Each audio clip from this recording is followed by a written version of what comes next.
함께 찬양 드리심으로 예배 시작하도록 하겠습니다. 단 한 분이시라 우리 함께 찬양하도록 하겠습니다.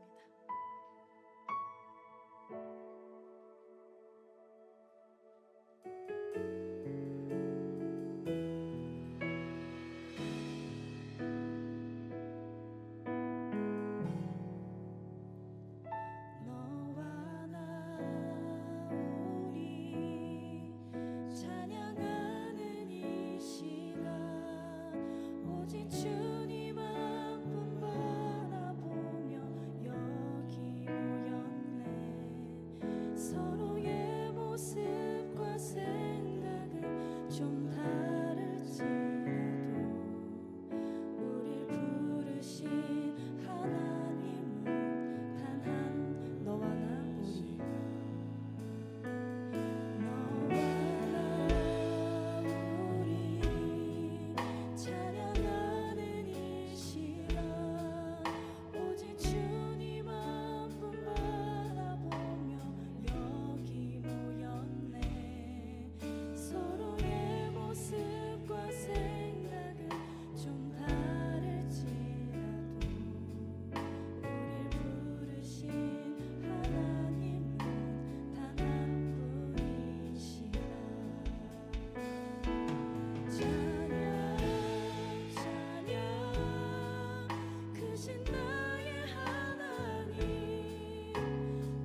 완전하신 나의 주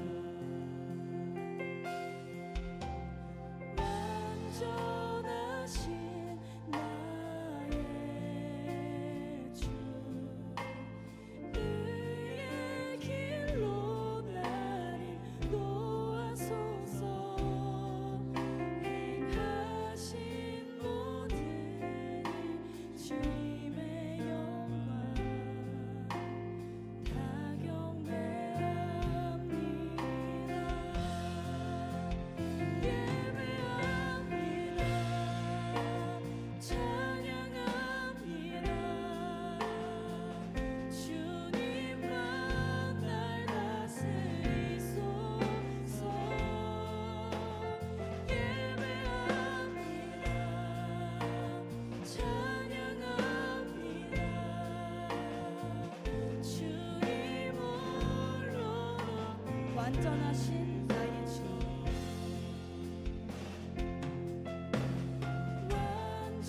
완전하신 나의 주 그의 길로 날 인도하소서 행하신 모든 일 주님의 영광 다 경배합니다. 예배합니다. 찬양합니다. 예배합니다. 찬양합니다. 주님만 날 다스리소서. 예배합니다. 찬양합니다. 주님 홀로 예배합니다. 찬양합니다.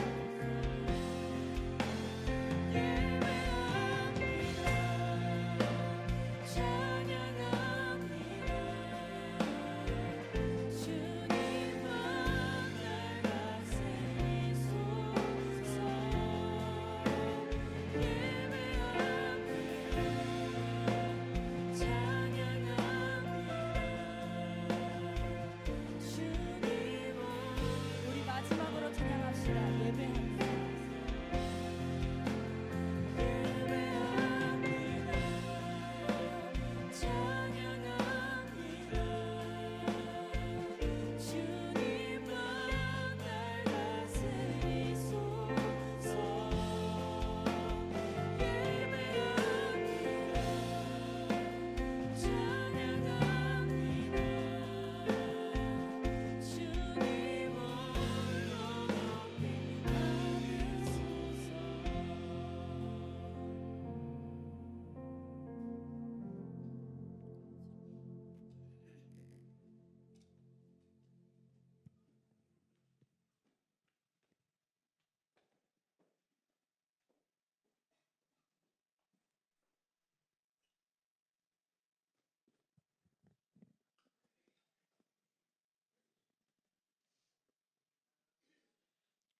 자격 없는 나를 선택하셔서 포기하지 않으시며 끝까지 신실하게 사랑하여 주신 하나님 감사합니다.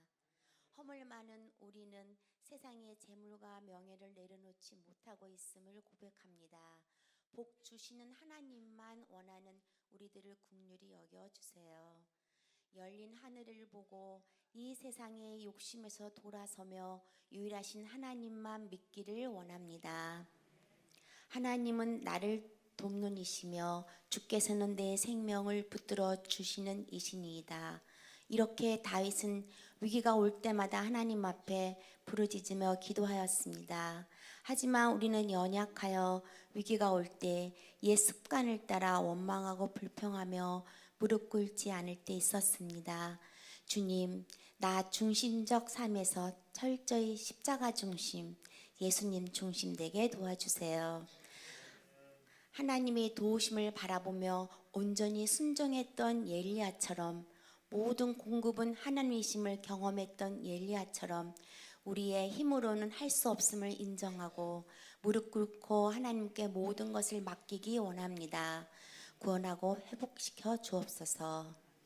날마다 주시는 말씀이 오늘 우리를 살리고 가정을 살리고 공동체를 살림을 믿습니다.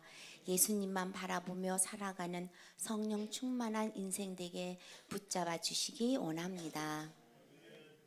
육신의 질병과 물질의 어려움을 겪고 있는 성도들을 만나 주셔서 위로해 주시고 속히 일어설 수 있도록 도와주세요. 우리의 시선을 하나님께 고정하고 능치 못함이 없으심을 믿고 의지합니다.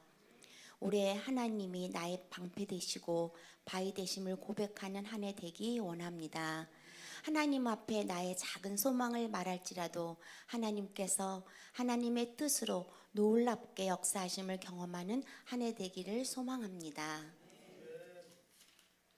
이 시간 예배를 준비하고 봉사하는 헌신 위에 하나님의 사랑하심과 은혜가 넘치게 하옵소서. 말씀으로 양육하여 주실 김주현 목사님께 주님의 지혜와 능력을 더하여 주시고 평안으로 인도하여 주시기 원합니다. 성령의 거미신 약속의 말씀 듣고 우리의 우선순위가 하나님이심을 깊이 깨닫는 귀중한 예배 시간 되기 원하며 예수님의 이름으로 기도드립니다. 아멘.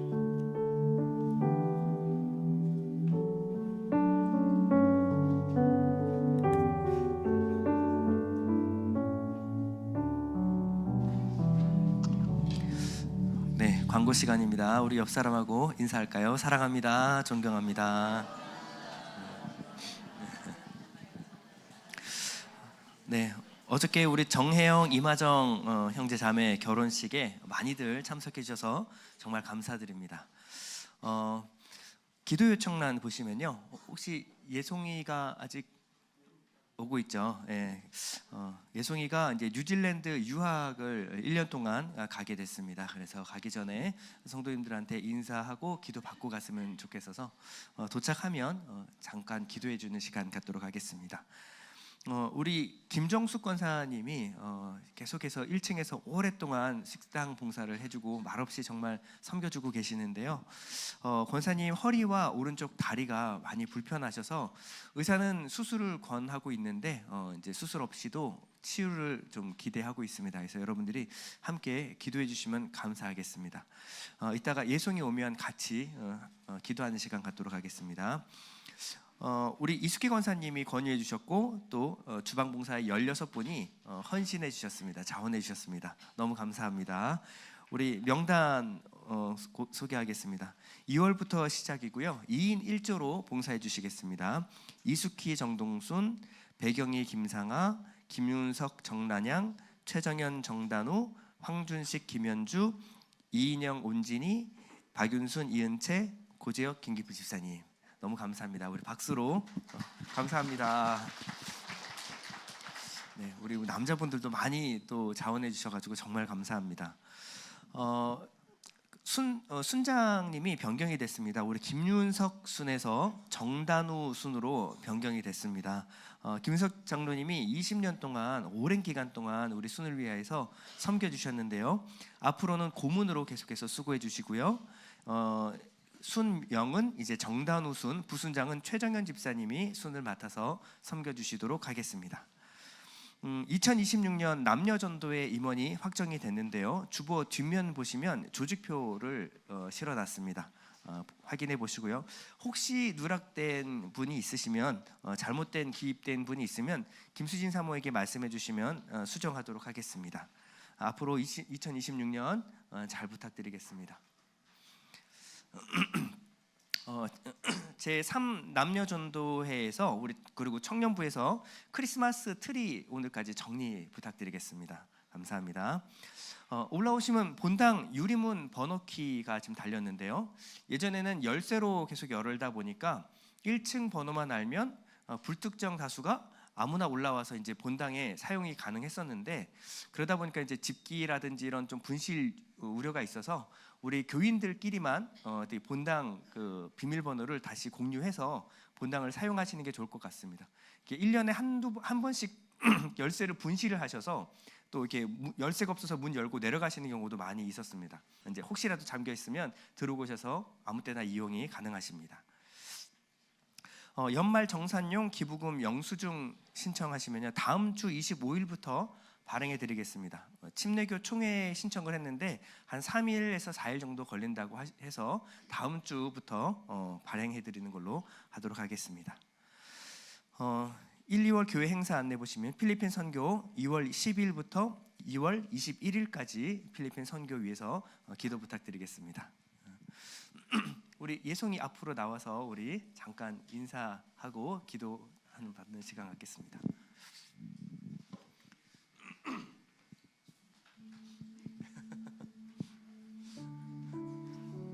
자, 우리 1년이라도 인사.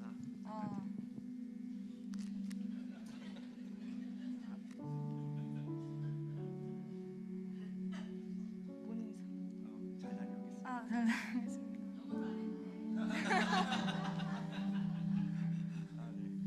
자, 우리 예송이가 참 오랫동안 우리 유아실에서부터 계속 자란 거 아시죠? 꼬물꼬물 기어다니는 애가 이제 유학을 가겠다고.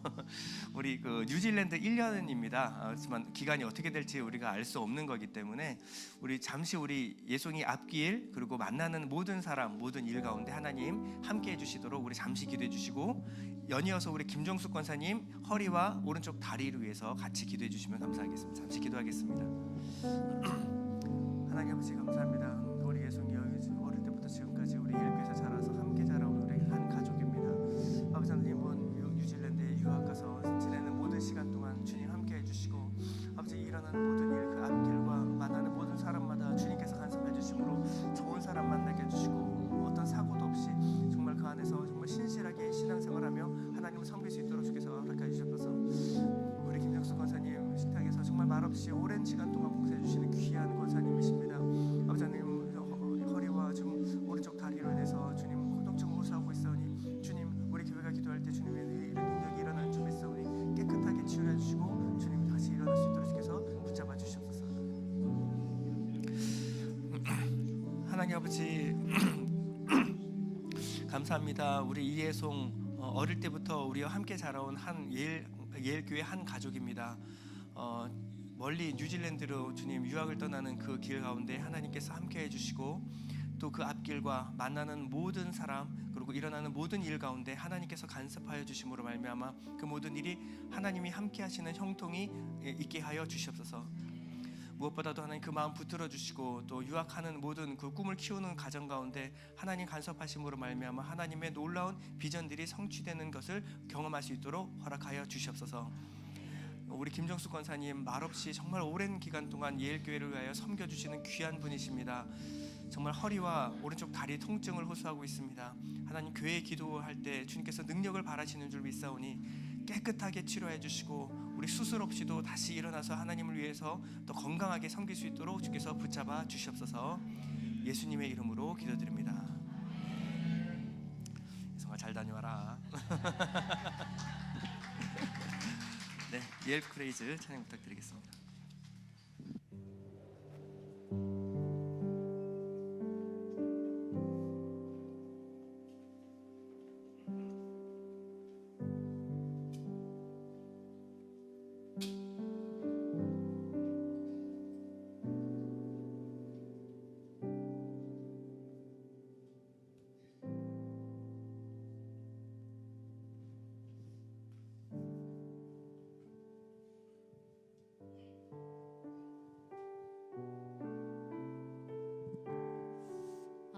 이 시간에 하나님께 찬양하길 원하는데요. 주의 약속하신 말씀 위에서 이 찬양 기쁨으로 찬양 드리도록 하겠습니다.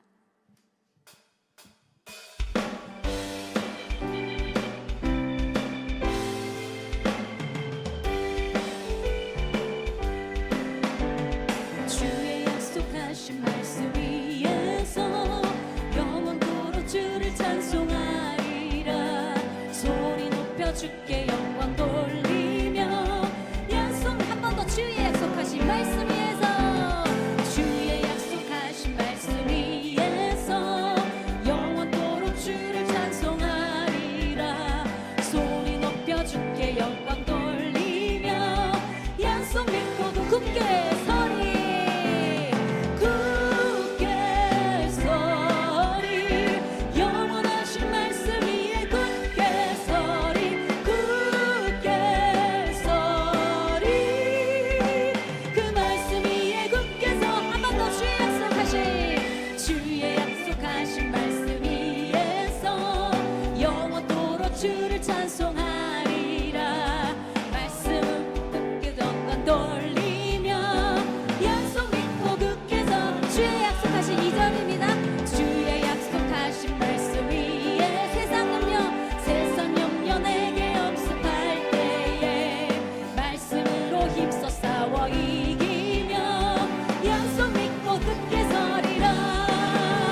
만나는 모든 자들에겐 내게 강 같은 평화가 임합니다. 믿으십니까? 이 찬양을 올려드립시다. 박수!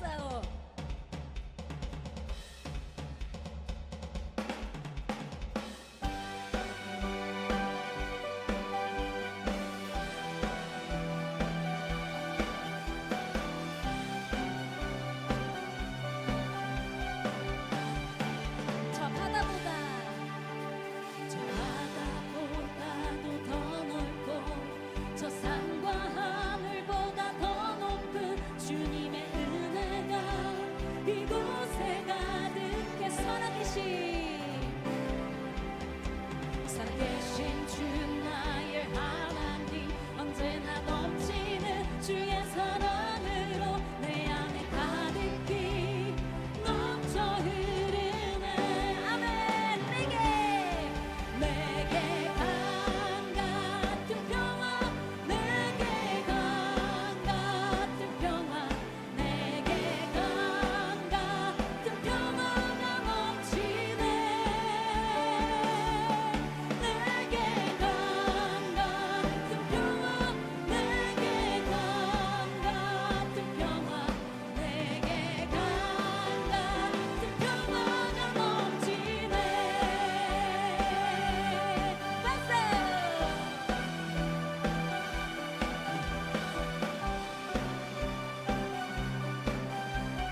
저 바다보다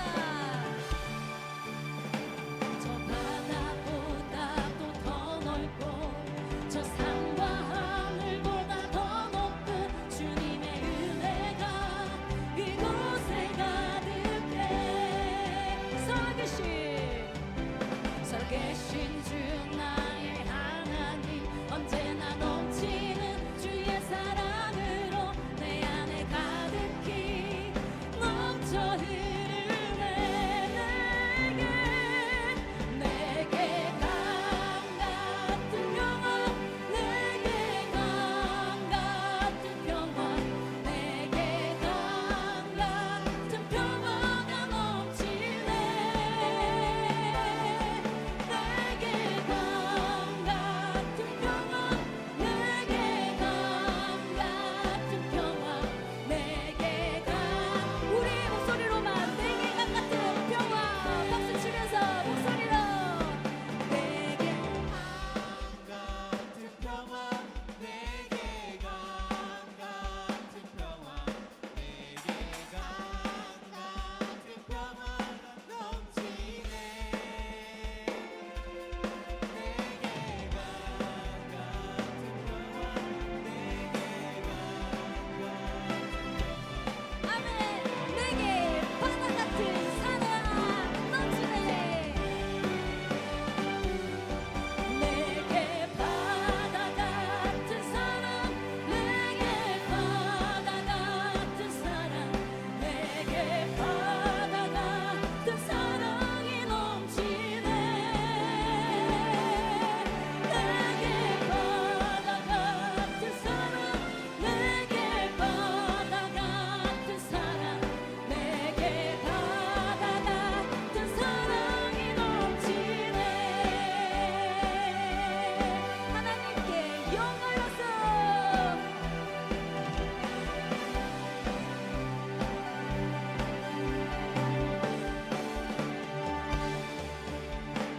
아멘.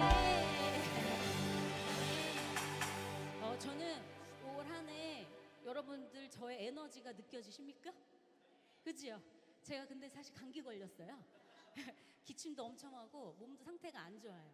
근데 제가 이렇게 큰 기쁨이 있는 이유는 하나님이 성령님이 내 안에 계시기 때문입니다. 찬양을 난 지금 찬양을 못 하겠는데 목도 안 좋고 몸도 안 좋고 다 힘들어. 그럴지라도 내가 입을 열어서 최선의 찬양을 드렸을 때 하나님이 건강을 허락해 주십니다. 그런 하나님이세요. 제가 요즘에 일을 열심히 하고 있는데요. 일하면서 제가 일하러 가기 전에 운전하면서 기도를 꼭 해요. 하나님 오늘 하늘도 지켜주시고 무엇보다 만나는 모든 사람들이 좋은 사람이었으면 좋겠다. 그래야 내가 일하는 건 힘들지만 하지만 그 좋은 사람들을 만났을 때 서로 간의 그 관계 속에서 일은 힘들지만 또 함께 보람을 느끼며 일을 할 수 있거든요. 그런데 하나님께서 제가 일을 갈 때마다 새로운 사람을 만나게 하시거든요. 근데 그때 진짜 좋은 사람만 만나는 거예요. 그래서 제가 이랬어요. 그분들한테 여러분들 제가 사실은 여기 오기 전에 기도하고 왔다. 그랬는데 제가 크리스찬인데 제가 기도하고 왔다. 어떤 기도를 했냐면 좋은 사람들 만나게 될 기도하고 왔다. 그랬더니 그분들이 막 웃으면서 좋아하시는 거예요. 믿는 분도 계시고 안 믿는 분도 계실 거예요, 분명히. 그런데 저는 그냥 그게 고백을 했고, 그리고 나서 이제 어떤 분이 오셔서 저한테 그러는 거예요. 저도 사실은 크리스찬이에요. 이렇게 말씀하시는 거예요. 저는 그게 하나님 응답처럼 느껴졌습니다. 진짜 사소한 기도예요. 정말 사소하지만 하나님이 우리의 그 기도를 들으십니다. 저는 확신할 수 있어요. 그게 한두 번이 아니었어요. 그렇기 때문에 여러분들 마음속에 그냥 내 힘으로 어떻게 해보지 이게 아니라 여러분들 기도하세요. 기도하는 자들에게 하나님은 언제나 응답하시고 따스하게 안아주십니다. 우리가 기도 응답이 때론 안 될 수도 있어요. 저는 되게 복받은 사람이긴 하지만 목사님 말씀처럼 어쩌면 그 기도 응답이 안 될 때는 성숙의 기간일 수 있다고 말씀하셨거든요. 그게 제가 광야 같을 수도 있어요. 하지만 그 광야 가운데 내가 쓸 수 있는 힘이 단 1도 없거든요. 그럴 때 하나님이 일하실 수 있고 나는 다 내려놓을 수 있습니다. 그럴 때 하나님이 나의 길을 이끄십니다. 그래서 이 시간에 함께 찬양하고 싶은 노래가 뭐냐면요, 광야를 지나며 라는 찬양으로 하나님께 영광 올려드립니다.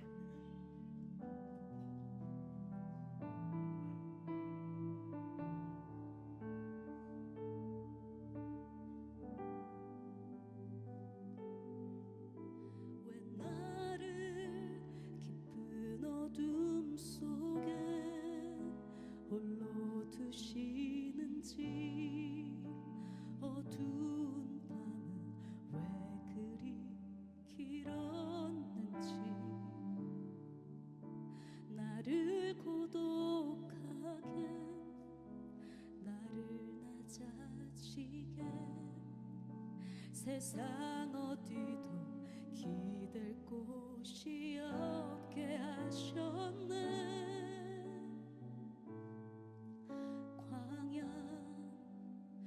광야에 서 있네.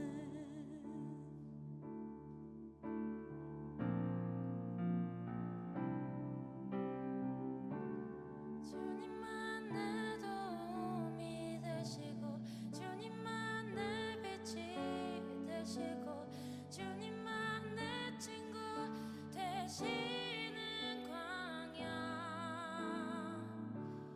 주님 손 놓고는 단 하루도 살 수 없는 곳 광야.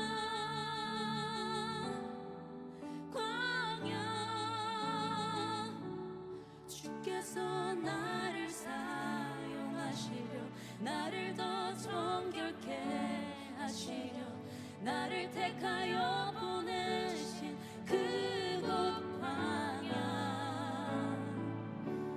성령이 내 영을 다시 태어나게 하는 곳 광야. 광야에 서 있네. 함께 고백드립시다. 왜 나를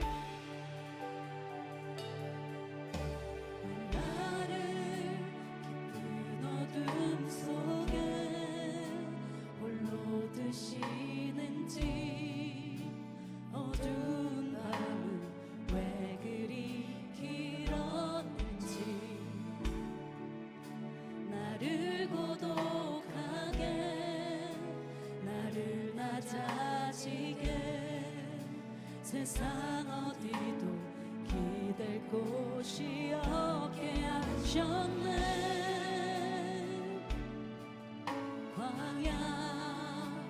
광야에 서 있네. 주님만 내 도움이 되시고,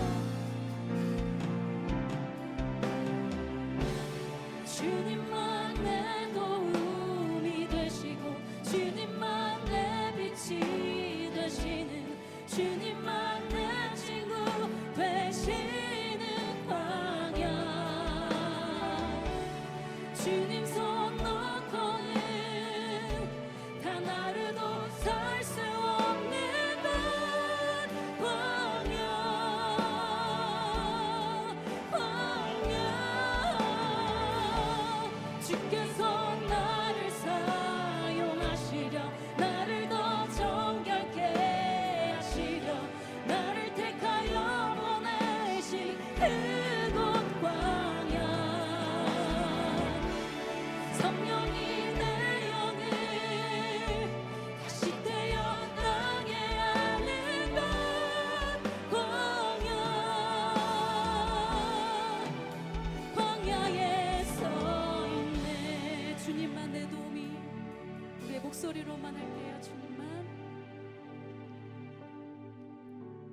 주님만 내 도움이 되시고 주님만 내 빛이 되시는 주님만 내 친구 되시는 광야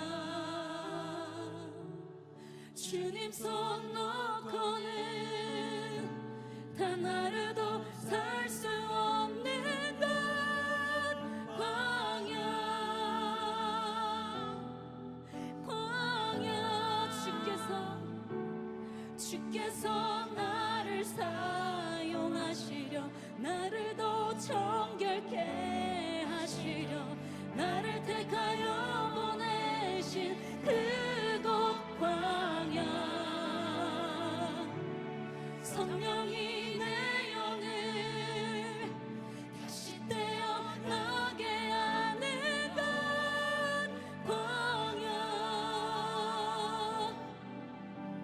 광야에 서 있네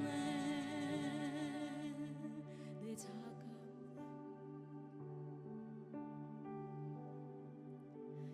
자가 산산이 깨지고 높아지려 했던 내 꿈들도 주님 앞에 내려놓고 오직 주님 뜻만 이루어지기를 나를 통해 주님만 드러나시기를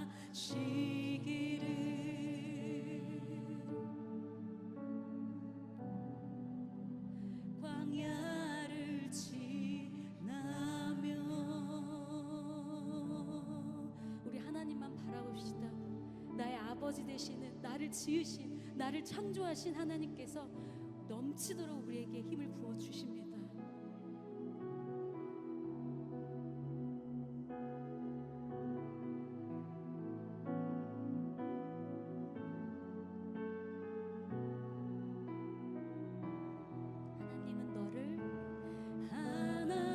하나님은 너를 지키시는 자 너의 우편에 그늘 되시니 낮의 해와 밤의 달도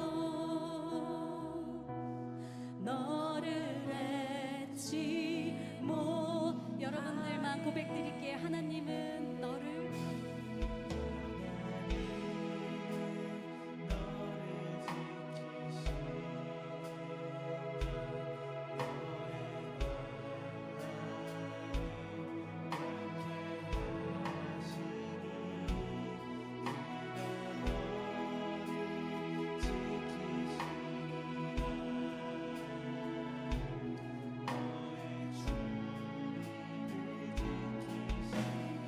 눈을 들어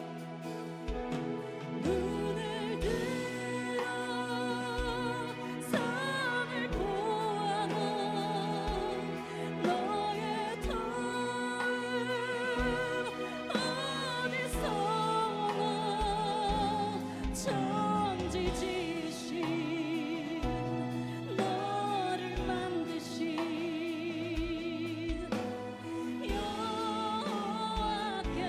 여호와께로다 하나님은 가슴에 손을 얹고 하나님은 나를 지키시는 나의 우편을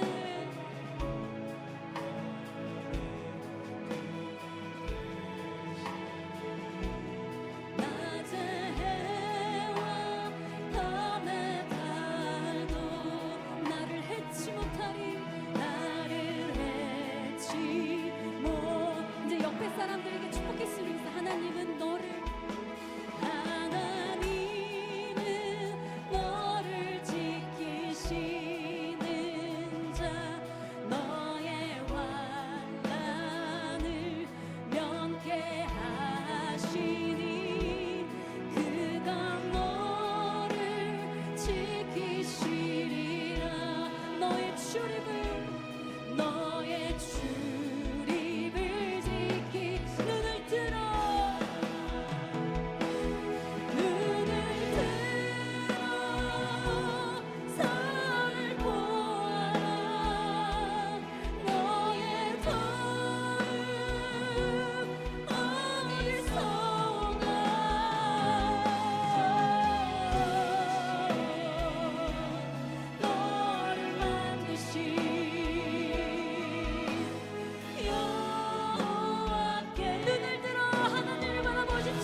주중에 원유경 목사님이 이 본문을 가지고 설교하는 설교를 들었는데요. 참 흥미로운 예화를 하나 드셨습니다. 데일 카네기의 자기 관리론에 나오는 이야기였는데요. 콜로라도주 롱스피크라는 비탈길에는요, 거대한 나무 잔해가 하나 있다고 합니다. 이 나무는요, 무려 벼락을 14번이나 맞고 수많은 눈사태와 폭풍을 400년 동안 다 견뎌낸 나무였습니다. 그런데 이 숲의 거인은요, 결국 딱정벌레의 무리의 공격을 받아서 쓰러지고 말았습니다. 자, 이 딱정벌레는요, 나무 껍질 속으로 뚫고 들어왔고, 그리고 미약하지만 이 계속된 이 침투로 인해서 나무는 점점 힘을 잃어가더니 결국 넘어지고 쓰러지고 말았습니다. 결국 오랜 세월 한 자리를 지켜왔던 이 숲의 거인은요, 사람 손가락 하나라도 눌러서 죽일 수 있는 연약한 딱정벌레의 공격에 결국 무릎을 꿇고 만 것입니다. 참 이야기가 우리의 신앙과 참 닮아있다라는 생각이 들었습니다. 우리의 신앙을 무너뜨리는 것은 무엇일까요? 보통 우리의 신앙이 넘어지거나 시험에 드는 이유는요, 이 거창한 박해나 외적인 핍박이 아닌 것 같습니다. 우리가 넘어질 때는 은밀하게 우리 내부로 침투해 들어오는 실망과 좌절, 그리고 고립감이라고 하는 예기치 못한 아주 작은 것, 눈에 보이지 않은 것으로 시작될 때가 많습니다. 오늘 본문에 등장하는 인물은 엘리야입니다. 엘리야는 구약의 위대한 선지자 중에 한 명입니다. 이 엘리야는요, 갈멜산에서 850대 1의 영적 전투를 승리로 이끈 기적의 사람이었습니다. 죽은 자를 다시 일으키고 닫혔던 하늘을 열었던 능력의 사람이 바로 엘리야였습니다. 그런데 오늘 엘리야는요, 광야로 도망쳐서 차라리 저를 죽여주십시오 라고 울부짖고 있습니다. 사역의 최고의 정점에서 나락으로 한순간 떨어져 버린 것입니다. 우리는 오늘 이 엘리야의 영적 붕괴를 통해서 하나님은 우리 깊은 절망 가운데서 어떤 방식으로 일하시는가를 함께 살펴보도록 하겠습니다. 자, 앞서 말씀드린 것처럼 갈멜산 전투에서 엘리야는요, 850대 1의 압도적인 승리를 거두었습니다. 이스라엘 백성들은 모두 다 여호와는 하나님이시다, 오직 여호와만이 유일하신 하나님이시다를 외쳤습니다. 이게 끝이 아니에요. 엘리야는 기도를 돌입했고 3년 반 동안 닫혔던 하늘 문을 열고 억수 같은 비를 쏟아내었습니다. 이 엘리야는요, 이제 이세벨의 바알 전과는 끝났다라고 생각을 했을 거예요. 그리고 이 놀라운 갈멜산에 일어난 장면을 아합이 이세벨 왕비에게 보고를 했습니다. 그리고 돌아온 것은 이세벨 왕비가 회개했다라는 소식이 아니고요, 엘리야를 죽여버리겠다는 살인 예고였습니다. 2절에 보면 이세벨이 사신을 엘리야에게 보내어 이르되 내가 내일 이맘때에는 반드시 내 생명을 저 사람들 중 한 사람의 생명과 같게 하리라. 그렇게 하지 아니하면 신들이 내게 벌 위에 벌을 내림이 마땅하니라 한지라. 여러분, 자세히 보면요, 이 이세벨의 위협은요, 별로 설득력이 없습니다. 참, 이세벨이 누구를 보냈냐면 이세벨이 사신을 엘리야에게 보냈어요. 만약에 엘리야를 진짜 죽일 마음이 있었다면 사신이 아니라 자객을 보냈을 것입니다. 그런데 사신을 보내서 굳이 왜 위협을 했을까요? 또 위협도 내일 이맘때에 너를 죽이려 사신을 보낼 거야. 그러면 왜 친절하게 내일 이맘때라고 시간까지 알려주는 걸까요? 그냥 급습해서 죽이는 게 가장 효과적입니다. 이 협박을 자세히 보면요, 엘리야를 죽일 의도가 전혀 없습니다. 이세벨도 엘리야를 지금은 죽일 수가 없는 지경입니다. 왜냐하면 갈멜산에서 엘리야는 이미 대중들의 강력한 지지를 지금 얻고 있습니다. 만약에 이 상태에서 엘리야를 죽이게 된다면요, 민심은 걷잡을 수 없게 폭동으로 일어나게 될 것입니다. 이 밀란을 두려워했을 거예요. 지금 아무리 이세벨이라고 하더라도 지금은 엘리야를 건드릴 수 없었을 겁니다. 그리고 실제 성경 어디에도요, 이 이후에 이세벨이 엘리야를 추격했다라거나 죽이려고 했던 사실이 성경에 나오고 있지 않습니다. 그럼 도대체 사신을 보내서 왜 이런 협박을 하는 걸까요? 그냥 겁을 주려는 겁니다. 이빨도 없고 물지도 못하면서 그냥 으르렁거리는 거예요. 설득력이 없는 위협이었습니다. 그런데 엘리야는 바로 이 시점에서 큰 충격을 받고 넘어져 버립니다. 위대한 승리를 이끌었던 엘리야는요, 도무지 이해할 수 없는 극심한 좌절과 침체에 빠져버린 것입니다. 많은 설교자들은요, 엘리야가 이 영적 번아웃이 왔다라고 이유를 번아웃이라고 이야기를 합니다.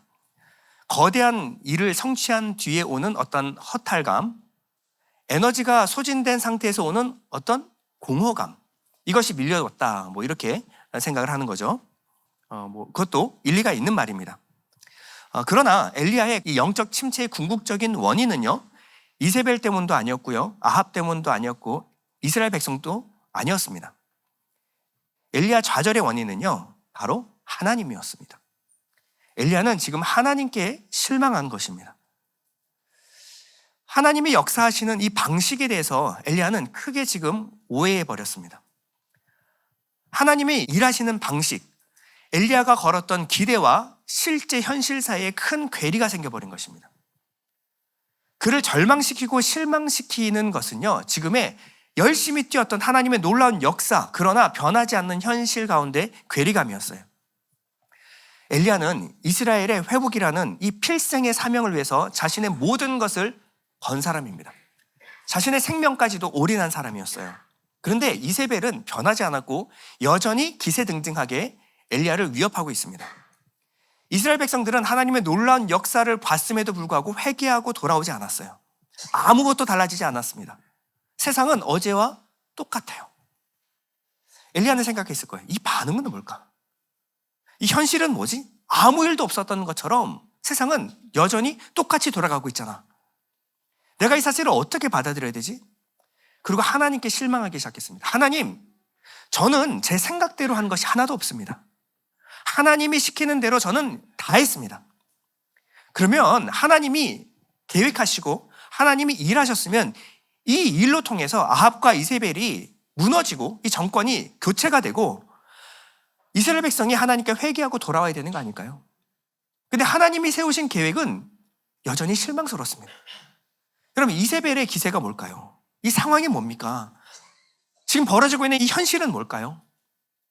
제가 기대했던 그 기대와는 너무나 달랐습니다. 하나님, 저는 하나님과 제가 똑같은 꿈을 꾸고 있는 거라고 생각을 했어요. 그런데 애초에 하나님과 저는 다른 생각을 하고 있었는지도 모릅니다.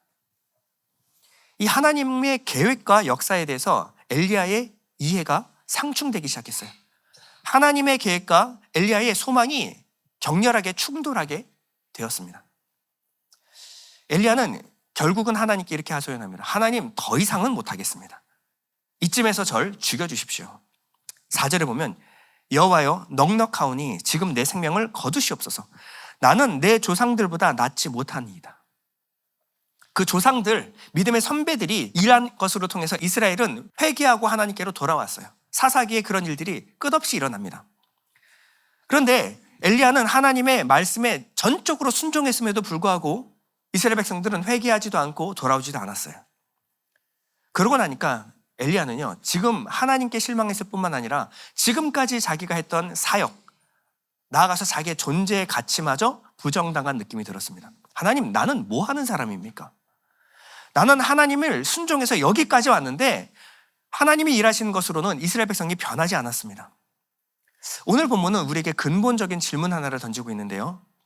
하나님을 향한 우리의 기대와 우리를 향한 하나님의 기대, 우리가 하나님께 걸고 있는 기대와 하나님이 내게 어떻게 해주실 것이다, 그리고 하나님이 나를 향한 기대, 이 기대가 정말 같을까?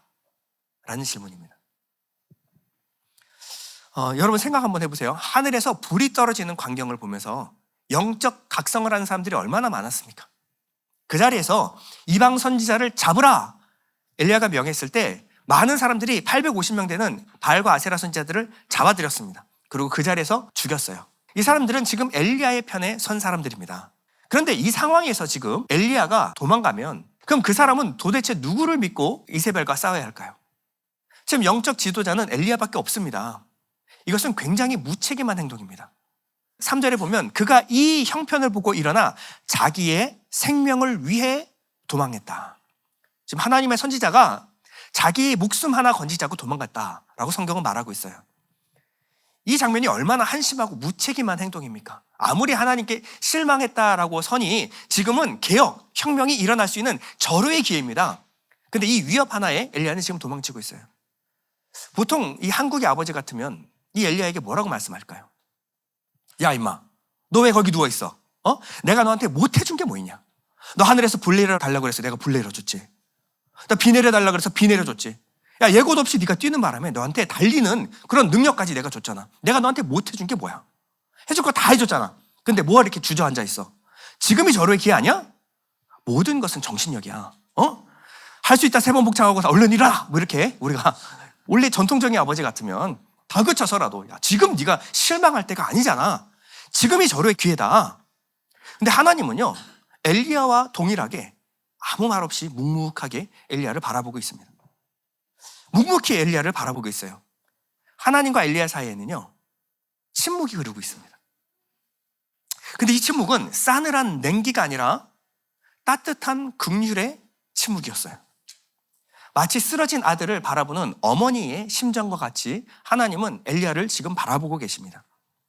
5절 보면요, 로뎀나무 아래에 누워 자더니 천사가 그를 어루만지며 그에게 이르되 일어나서 먹으라 하는지라. 본즉 머리맡에 숯불과 구운 떡과 한 병 물이 있더라. 이에 먹고 마시고 다시 누웠더니. 자, 이 어루만짐과 보살핌은요, 정말 겁에 질린 어린아이를 품는 엄마의 심정과 같아요. 그리고 하나님은 엘리야에게 아주 실제적이고 명확한 처방을 하나 해주시는데요, 그것이 뭐냐면 일어나서 먹으라라는 거였어요. 일어나서 먹으라. 그냥 떡이 아니라 엘리야 체할까 봐 떡 직접 구워서 주셨습니다. 따뜻한 떡이었어요. 따뜻하게 구운 떡을 엘리야에게 먹이십니다. 이것은 지친 자녀에게 차려주는 어머니의 따뜻한 밥상과 같은 것입니다. 보통 이러면 실망스러운 엘리야 바라보면요, 분통을 터뜨릴 만도 한데 하나님은 로뎀나무 아래에서 지금 지쳐 잠들어 있는 엘리야를 말없이 어루만지면서 위로하고 계십니다. 5절 다시 보면요, 로뎀나무 아래에 누워 자더니 천사가 그를 어루만지며 그에게 이르되 일어나서 먹으라 하는지라. 자, 수많은 말보다 지금 하나님이 하시는 것은 엘리야를 어루만지고 있습니다. 왜 어루만지셨을까요? 정상적으로 엘리야와 소통이 되지 않기 때문에 그렇습니다. 여러분, 내면이 완전히 무너진 사람에게는요, 어떤 말도 들리지 않아요. 우리는 그 사람을 위로한다고 하지만요, 그 말이 그 사람에게 들리지 않습니다. 와닿지가 않아요. 말보다 중요한 것은요, 따뜻한 포옹과 어루만져주는 보살핌입니다. 영적으로 우리가 침체됐을 때 나타나는 가장 큰 특징이 있다면 소통이 되지 않는 겁니다. 그 사람도 기도하면 되는 거 알아요. 말씀 보면 응답 받겠죠. 그러나 그게 중요한 게 아니에요. 그 사람은 지금 영적으로 내면이 완전히 무너져서 영적 감각이 마비된 상태입니다. 이 상태에서는 가가지고 아무리 여러분의 마음이 조바심이 난다라고 할지라도 잔소리해도 사람 바뀌지 않습니다. 그 사람은 한동안 계속 자기 하고 싶은 대로만 할 거예요. 그때 중요한 것은요, 무서워하는 아이의 손을 잡아주는 엄마처럼 따뜻하게 어루만져 주는 겁니다. 하나님은 지금 엘리야에게 이렇게 말씀하고 있는 거예요. 엘리야야, 두려워하지 마라. 내가 여기 있다. 그러니 괜찮아. 너는 혼자가 아니야. 낙심한 어린아이의 손을 잡아주는 엄마같이 하나님은 엘리야의 손을 지금 잡아주고 계시는 거예요. 여러분, 하나님이 우리가 고통을 당할 때 하나님 뭐 하실까요? 야, 그깟 일 가지고 그렇게 시험 들어가지고 하나님 그렇게 하시지 않는다라는 거예요. 우리가 고통당할 때 하나님은 어디 계실까요? 우리 곁에 계십니다. 우리를 어루만지면서 우리의 마음을 열고 하나님께 쏟아놓기를, 토로하기를 기다리시는 거예요. 우리가 침묵을 깨고 먼저 하나님께 내 마음을 쏟아놓기를 기다리며 침묵하고 계시는 것입니다. 지금 엘리야는요, 아합과 이세벨을 피해서 무작정 도망치는 사람처럼 보입니다. 그런데 엘리야의 행로를 보면요, 어떠한 분명한 목적지를 향해서 지금 가고 있다는 것을 우리가 알 수가 있습니다. 자, 엘리야는 어디서부터 가느냐? 엘리야는 이스라엘 최북단, 북쪽 끝 갈멜산에서부터 이스라엘 최남단 국경까지, 브엘세바까지 160km를 쉬지 않고 내려갔습니다. 그것도 모자라서 거기에 사환을 두고요, 홀로 광야로 더 들어갑니다. 어디론가를 향해서 열심히 달려가다가 너무 힘들고 지쳐서 로뎀나무 아래에 쓰러졌던 것입니다. 이 쓰러졌던 엘리야를 다시 위로하고 힘을 북돋자, 그러자 다시 어디론가 엘리야는 걸어가기 시작합니다. 무언가 한 가지 목적을 향해서 열심히 걸어갔어요. 그 목적지가 어딜까요? 우리 8절에 보면요, 그 목적지가 나오는데 우리 다 같이 한번 읽어볼까요? 8절 시작. 이에 일어나 먹고 마시고 그 음식물의 힘을 의지하여 40주 40야를 가서 하나님의 산 호렙에 이르니라. 40주 40야를 가서 하나님의 산 호렙에 이르니라. 힘들고 괴로워서 죽고 싶은 심정으로 찾아온 곳, 그곳이 어디냐면 하나님의 산 호렙, 다시 말해 신의 산이었습니다. 왜 엘리야는 신의 산으로 가려고 했을까요? 하나님도 궁금하셨나 봅니다. 엘리야에게 물어봅니다. 9절에 보면 엘리야가 그곳 굴에 들어가 거기서 머물더니 여호와의 말씀이 그에게 임하여 이르시되 엘리야야 내가 어찌하여 여기 있느냐. 자, 엘리야는 왜 여기까지 왔는가에 대해서 10절과 14절에 두 번이나 반복하여 하나님께 말씀을 드립니다. 10절 보면 그가 대답하되 내가 만군의 하나님 여호와께 열심히 유발하오니 이는 이스라엘 자손이 주의 언약을 버리고 주의 제단을 헐며 칼로 주의 선자들을 죽였음이오며 오직 나만 남았거늘 그들이 내 생명을 찾아 빼앗으려 하나이다. 지금 무슨 얘기를 하고 있냐면요, 이스라엘의 죄악상, 범죄를 하나님께 고발하고 있는 겁니다. 마치 검사가 재판장에게 피고를 고발하듯이 이스라엘의 죄악상을 낱낱이 고발하고 있는 거예요. 하나님 보셨습니까? 보셨습니까? 이 이스라엘은 철저하게 부패했습니다. 이들에게는 긍휼 같은 거 통하지 않습니다. 이대로는 안 되겠습니다. 하나님, 오늘 끝장을 보셔야겠습니다. 그럼 하필 왜 신의 산까지 가서 이 고발을 하고 있는 걸까요?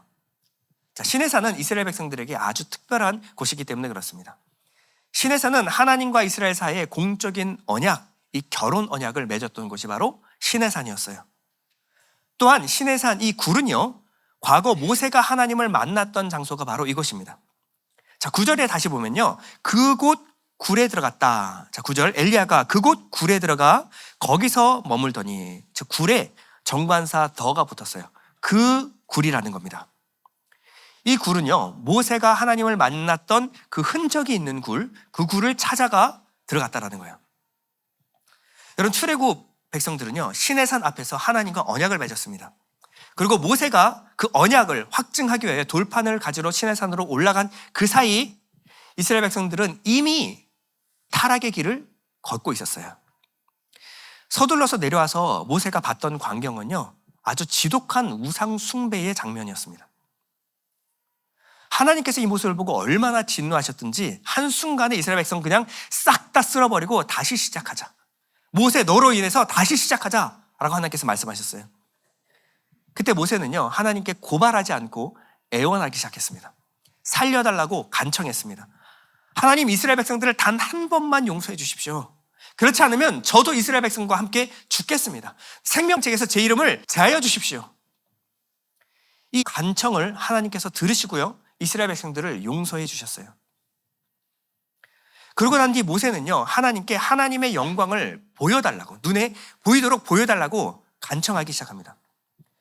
이미 이스라엘 백성들과 모세는요, 하나님이 함께 하신다라는 많은 증거들을 경험했습니다. 왜냐하면 홍해를 건넜고요, 하나님이 하늘에서 바로 만나를 내려주셨고요, 그리고 시내 산에서 하나님께서 임재하시는 장면을 보여줬습니다.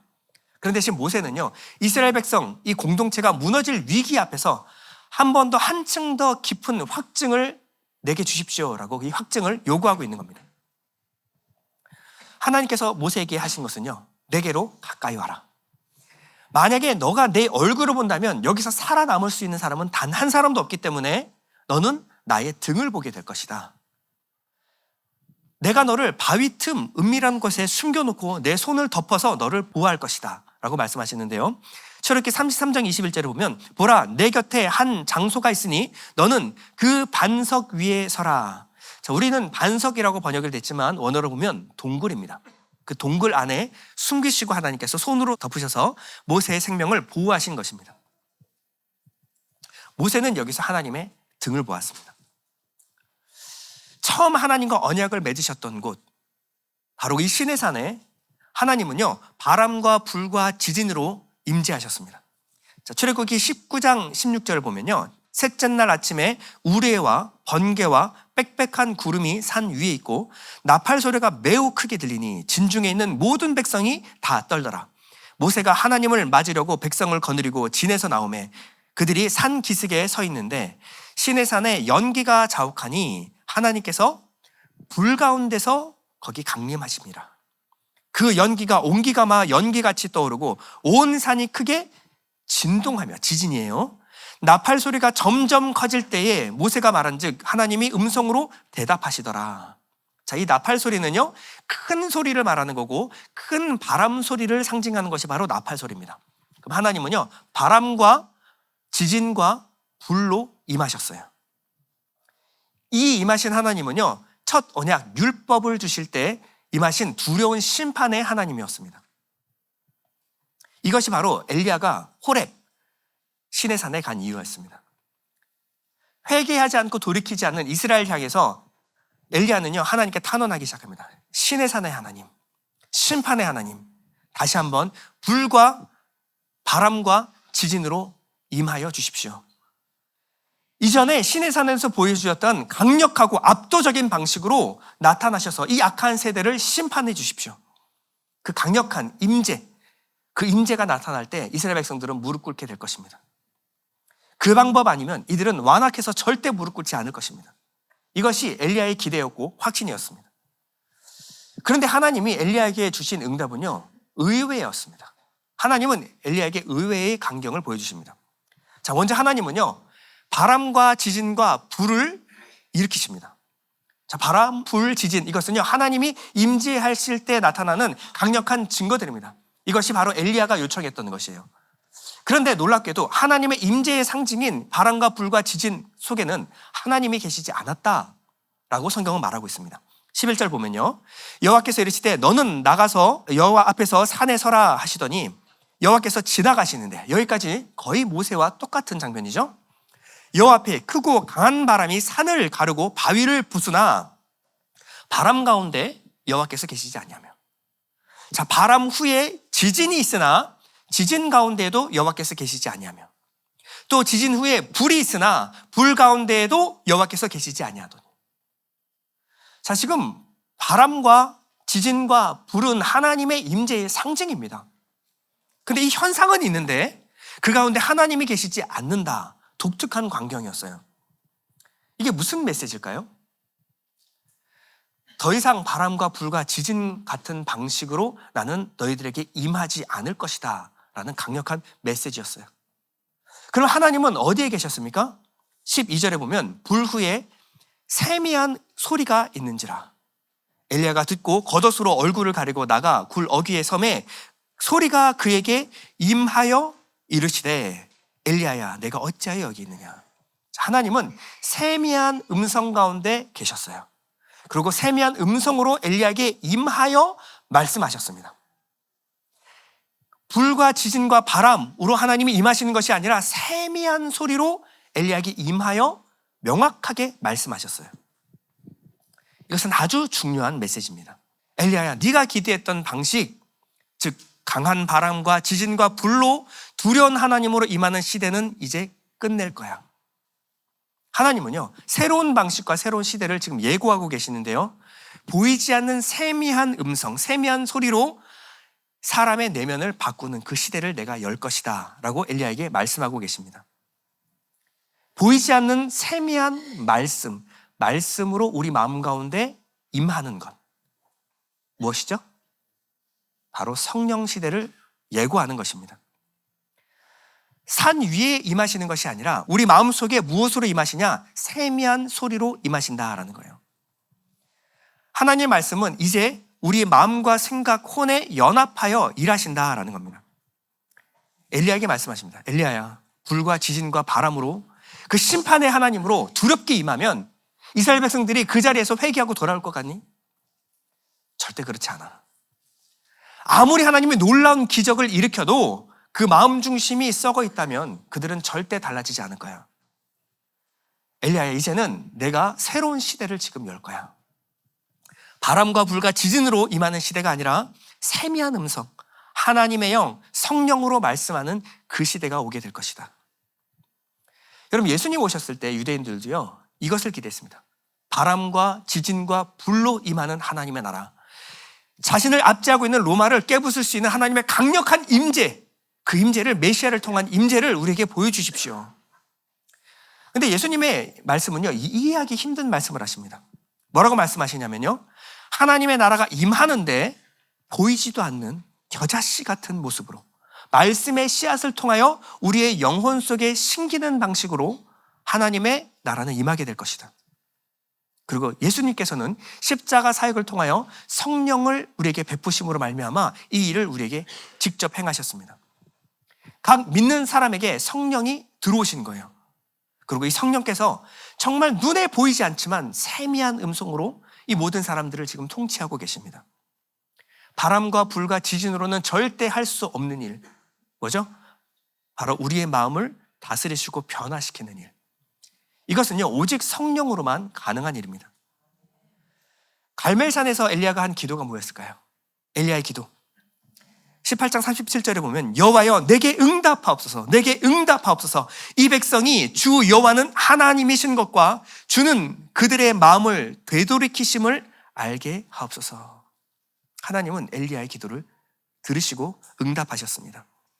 단 엘리야가 기대하는 방식이 아니라 하나님이 계획하신 방식으로 이 일을 행하신 거예요. 하나님은 엘리야에게 불을 내려주시고 억수 같은 비를 내려주셨습니다. 근데 이것은요, 장차 오실 이 성령이 우리 가운데 임할 그 그림자 모형일 뿐이었어요. 하나님은 신약의 엘리야, 그 침례 요한의 말처럼요, 불로 성령으로 침례를 베푸시는 바로 그분을 우리에게 허락하셨습니다. 그리고 그분을 통하여 우리에게 성령을 허락하심으로 이 일은 이루어진 거예요. 결론입니다. 우리 본문에 세미한 음성으로 임하신 하나님, 이 하나님은 어떤 하나님이시냐? 말씀 중심의 신앙으로 우리를 전환하신다라는 겁니다. 우리는 대부분 기도를 하면 하나님 놀라운 기적이 일어날 것이라고, 놀라운 하나님이 나타나시는 임재하는 증거를 내게 보여주십시오 라고 기대합니다. 그러나 하나님은요, 세미한 음성으로 우리 가운데 지금 역사하고 계십니다. 이 세미한 음성은 불과 바람과 지진보다 더 강력합니다. 기적은 사람을 절대 바꾸지 않아요. 여러분, 기적이 일어나면요, 뭔가 대단한 기적이 일어나고 사람 뒤로 나가 떨어지면 그 사람의 삶이 바뀔 것 같죠. 넘어졌다 일어나면 아무 일도 없었던 것처럼 똑같이 살아갑니다. 우리의 인격과 삶을 바꿀 수 있는 것은 기적이 아니에요. 오직 세미한 음성으로 우리에게 역사하시는 하나님의 말씀 사역밖에 없습니다. 여러분, 신년 기적 속에서 하나님 찾으려고 하지 마십시오. 신비한 체험을 통해서 하나님 만나려고 하지 마십시오. 하나님은 어디 계시죠? 매일 아침 말씀 가운데, 매일 아침 여러분들이 펴서 읽는 성경 말씀 가운데 하나님 거기 계십니다. 그 말씀을 펼 때 그 말씀을 깨닫게 하시고 하나님 마음을 알게 하시고 우리의 마음을 감동시키시고 성령의 역사 가운데 우리 삶을 변화시키는 것이 바로 하나님의 일하시는 방식입니다. 하나님은 말씀 가운데 이 말씀을 통하여 여러분에게 말씀하시는 줄 믿습니다. 우리 잠시 눈을 감고 기도할 때 하나님 2026년 말씀 앞에 무릎 꿇게 해주십시오. 내가 기대하는 것 다 내려놓게 하여 주시고 하나님 말씀 펴게 해주십시오. 이 말씀을 듣고 깨달을 수 있는 지혜를 허락해 주심으로 말미암아 하나님 마음 알게 해주십시오. 우리 잠시 기도하겠습니다.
하나님 우리가 그 세미한 음성을 듣기 위하여 나아갈 때에 하나님 우리가 원하는 것보다 더욱더 선명하고 큰 목소리로 하나님 우리 마음 가운데 성령이 임재하여 주시옵소서.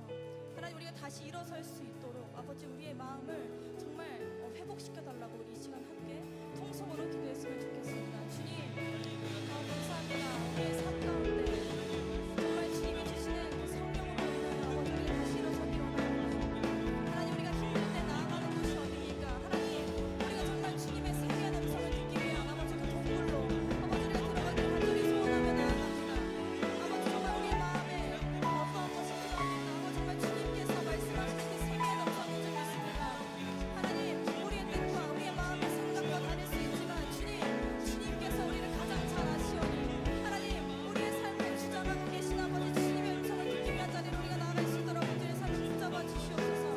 하나님 엘리야가 기대했던 것과 같이 아버지 정말 엘리야가 기대했던 것과 다른 것을 주님께서 그 음성으로 들려주셨을 때 하나님 엘리야가 그것을 깨달았습니다. 하나님 정말 주님 그 이스라엘 사람들은 아버지 그것으로 다시 돌아올 수 없고 그 불과 아버지 정말 그런 것들로 다시 그 마음이 돌이킬 수 없지만 아버지 그 성령의 그 마음 가운데 임하시면 아버지 우리가 다시 주님을 사랑할 수 있게 되는 그 회복의 역사가 있는 줄 알고 정말 엘리야는 성령을 아셨습니다. 하나님 엘리야에게 아버지 그 성령이 말씀하셨던 것 같이 아버지 우리의 마음 가운데도 우리의 마음의 뜻과 생각과 다를지라도 아버지 우리가 그 세미한 음성을 듣기 위한 자리로 나아갈 수 있게 아버지 우리를 붙잡아 주시옵소서.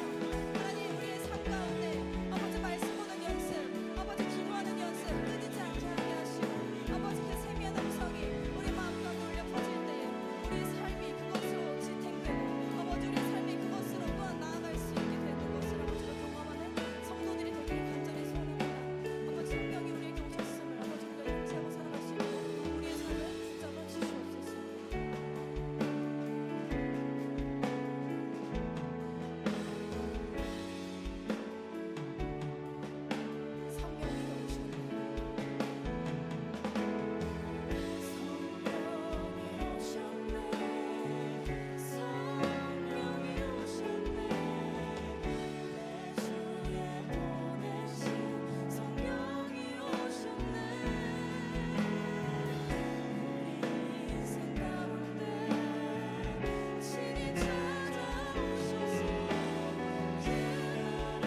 우리 마지막으로 성령이 오셨네.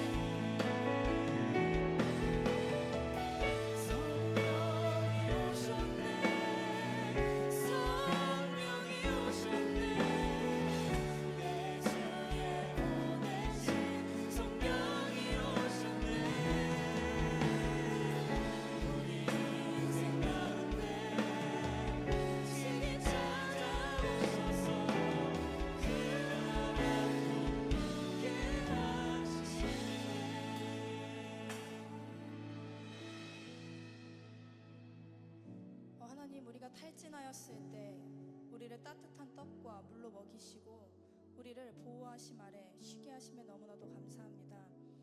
하나님 엘리야에게 세미한 음성으로 말씀하셨던 것과 같이 우리에게도 그 세미한 음성을 들려주시기를 원합니다. 우리의 기대와는 다른 응답일 수 있습니다. 하지만 하나님은 우리를 가장 잘 아시는 분인 줄 믿사오니 하나님 우리가 정말 기적도 상황이 좋아져도 사람을 변화시킬 수 없다는 것을 깨닫게 하시고 하나님 우리를 변화시킬 수 있는 것은 정말 주님의 성령 하나인 줄 우리가 믿게 하여 주옵소서. 하나님 세미한 주님의 음성 성령 하나님의 도우심으로만 우리의 삶이 지탱되는 줄 믿사오니 우리가 이 시간 성령을 붙잡고 나아가는 성도들 될 수 있게 주님 붙잡아 주시옵소서. 하나님 엘리야가 동굴에 들어가서 주님의 음성을 듣기 원했던 것과 같이 우리의 삶에서 주님의 음성을 듣기 위하여 아버지 우리가 정말 그 동굴로 들어가게 하시고 그 세미한 음성이 들릴 때에 우리가 집중하여 다른 어떠한 세상의 소리보다 정말 집중하여 듣는 성도들이 될 수 있게 주님 도와주시옵소서. 감사합니다. 예수님의 이름으로 기도드립니다. 아멘. 우리 함께 봉헌 찬양하도록 하겠습니다.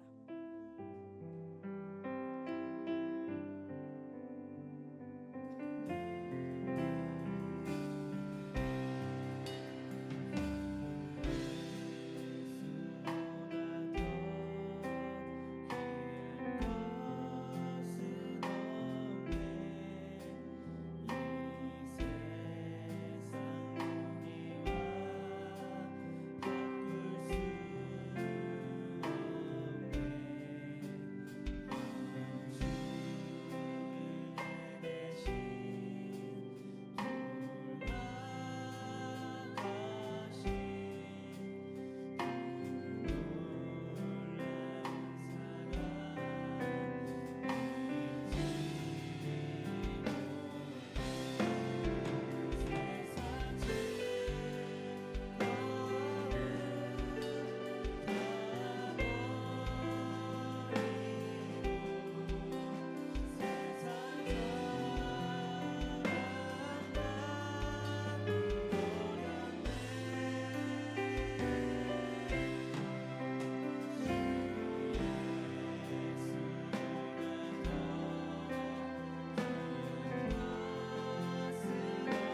말씀 전에 찬양팀이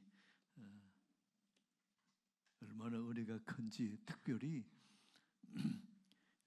광야를 지나며 이 찬송 장진숙 작곡인데 참 제가 좋아하는 곡입니다. 그래서 마음에 얼마나 감동이 주시면서 성령께서 또 우리 인생에 오늘 엘리야 광야와 너무 일치되는 그런 찬양이라서 좋았어요.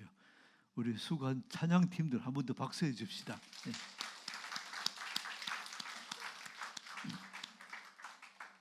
네. 하나님 아버지, 하나님께서 말씀하여 주셔서 주의 종을 통해서 깨닫게 하시고 다시 한번 도전해 주심을 감사드립니다. 하나님, 바람과 불과 또 지진으로 우리에게 임하시는 것이 아니요 세미한 음성으로 성령께서 말씀으로 우리 마음을 만져주시고 회복해 주시며 또 치유해 주신다고 말씀해 주심을 감사합니다. 그 하나님을 깊이 깨닫고 경험하는 이 한 주간 삶이 되게 도와주옵소서. 귀한 예물 주께 드립니다. 11정금, 감사헌금, 주일헌금, 선교헌금, 건축헌금, 갈대상자헌금, 또 구제헌금 믿음으로 드릴 때에, 기도 제목과 함께 드릴 때에 주께서 그 마음 만져주시고 그 기도 제목 받으시고 축사하셔서 우리의 삶의 현장에서 되어지는 역사, 회복되는 역사, 치유되는 역사, 다시 이루어지는 역사를 경험할 수 있도록 이 한 주간 놀라운 은혜로 함께 하옵소서. 여러 가지 기도했습니다. 특별히 하나님, 예송이 뉴질랜드 여행 다음 주에 떠납니다. 1년간의 기간이 참으로 많은 믿음의 사람들 만나게 하시고 주께서 이루시는 복된 은혜와 회복의 역사, 치유의 역사와 앞으로의 큰 꿈과 비전으로 장래를 바라보며 큰 변화의 역사 될 수 있도록 주께서 도와 주옵소서. 하나님, 김정숙 권사님, 하나님 허리와 다리 그동안 교회 위에서 오랫동안 말없이 수고하셨습니다. 만져주옵소서. 주께서 피 묻은 손으로 만져주옵소서. 치유하시고 회복시켜 주옵소서. 드리는 물질과 함께 주께서 이 한 주간 놀라운 은혜의 역사를 기대합니다. 주께서 성령으로 치유하시고 회복해 주옵소서. 지금은 우리 구주 예수 그리스도의 무한하신 은혜와 하나님의 크신 사랑하심과 성령의 감화 감동하심이 믿음으로 주님 앞에 예배에 참석한 사랑하는 모든 교우들의 삶의 여정 가운데 은혜와 평강이 이제로부터 영원까지 함께 있을지어다.